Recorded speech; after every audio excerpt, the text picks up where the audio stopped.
Athens کے باشندے زیادہ تر اپنے غلاموں کا اور اپنے غیر ملکی گاہکوں کا استحصال کرنے لگے۔ منقولہ جائیداد یعنی وہ دولت جو زر، نقد، غلام اور جہاز کی شکل میں تھی، برابر بڑھتی گئی، لیکن پہلے زمانے میں باوجود اس کے تمام حدود اور خامیوں کے اگر دولت محض زمین خریدنے کا ایک ذریعہ تھی تو اب دولت جمع کرنا خود ایک مقصد بن گیا۔ ایک طرف تو اس سے نیا دولت مند صنعتی اور تجارتی طبقہ صرفہ کے طبقے کی پرانی طاقت کا کامیابی کے ساتھ مقابلہ کرنے لگا تھا، اور دوسری طرف پرانے گن دستور کی آخری بنیاد بھی ختم ہو گئی۔ اسی طرح پرانے گن فریٹریاں اور قبیلے جن کی ممبر سارے ایٹیکا میں بکھرے ہوئے تھے اور آپس میں گھل مل گئے تھے، سیاسی اداروں کی حیثیت سے بالکل بیکار ہو گئے۔ ایتھنز کے بہت سے شہری کسی بھی گن کے ممبر نہیں تھے، بلکہ وہ بدیسیوں سے آئے ہوئے لوگ تھے جو شہری تو بن گئے تھے مگر ان پرانے اداروں میں شریک نہیں ہو پائے تھے جو ایک جدی قرابت سگوتری کی بنیاد پر بنے تھے۔ اس کے علاوہ غیر ملکوں سے آئے ہوئے ایسے لوگوں کی تعداد بھی برابر بڑھتی جا رہی تھی جنہیں صرف تحفظ حاصل تھا۔ اسی دوران میں مختلف پارٹیوں کی جدوجہد جاری رہی۔ صرفہ کا طبقہ اپنے مخصوص اختیارات کو پھر سے حاصل کرنے کی کوشش کر رہا تھا اور کچھ دنوں کے لیے اس کا غلبہ قائم بھی ہوا، لیکن 905 قبل مسیح میں کلاسٹھینز کے انقلاب نے انہیں اکھاڑ پھینکا اور ان کے ساتھ ساتھ گن دستور کے آخری بچے کھچے آثار بھی مٹ گئے۔ کلاسٹھینز نے اپنے نئے دستور میں گنوں اور فریٹریوں کی بنیاد پر بنے ہوئے پرانی 4 قبیلوں کا کوئی خیال نہیں رکھا۔ ان کی جگہ ایک بالکل نئی تنظیم نے لے لی جس میں شہریوں کو صرف اس کے لیے بود و باس کی جگہ کی بنیاد پر بانٹا گیا تھا جیسا کہ پہلے نوکریوں کے ذریعے کرنے کی کوشش کی گئی تھی۔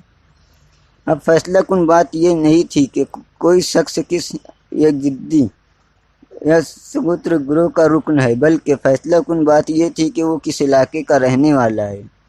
اب لوگوں کو نہیں بلکہ علاقوں کو تقسیم کیا گیا۔ سیاسی اعتبار سے اب لوگوں کی اہمیت صرف یہ تھی کہ وہ کسی علاقے سے وابستہ تھے۔ پورا ایٹیکا 100 خود حکومتی قصبات پر بلدیوں میں بانٹ دیا گیا تھا۔ انہیں دیم کہا جاتا تھا۔ ہر دیم کی شہری دیموت اپنا ایک مکھیا، ایک خزانچی اور چھوٹے چھوٹے معاملوں کو طے کرنے کے لیے 30 قاضی منتخب کرتے تھیں۔ ہر دیم کے شہریوں کا اپنا ایک الگ مندر اور دیوتا یا ہیروس ہوتا تھا جس کے پجاری کو چنا جاتا تھا۔ دیم میں اقتدار اعلیٰ دیمتوں کی اسمبلی کے ہاتھ میں ہوتا تھا۔ مورگن نے صحیح کہا ہے کہ یہ امریکہ کی خود حکومتی بلدی نظم و نسق کی ہی دوسری شکل تھی۔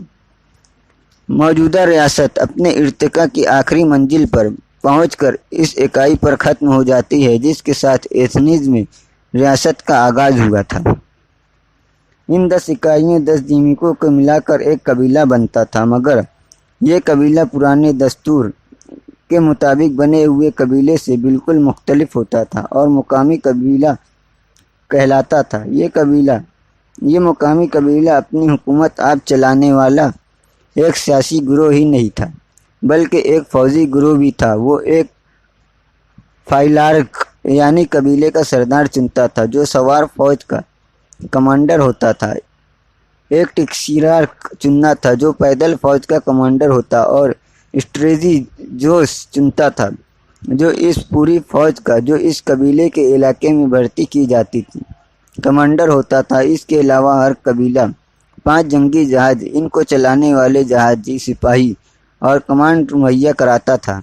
ہر قبیلے کو ایک اٹیکی دیوتا یعنی ہیروس دے دیا گیا تھا جس کا نام سے قبیلہ جانا جاتا تھا اور جو اس قبیلے کی حفاظت کرتا تھا۔ اور آخری بات یہ کہ یہ مقامی قبیلہ ایتھنز کے کونسل کے لیے 50 ممبر چنتا تھا۔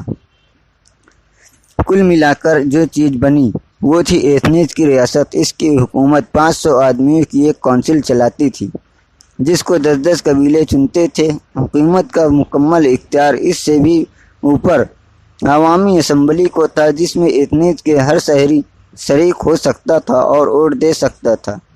حکومت کے مختلف شعبوں اور عدالتوں کا کام ارکان اور دوسرے عہدیدار کیا کرتے تھے۔ ایتھنز میں ایسا کوئی عہدیدار نہیں تھا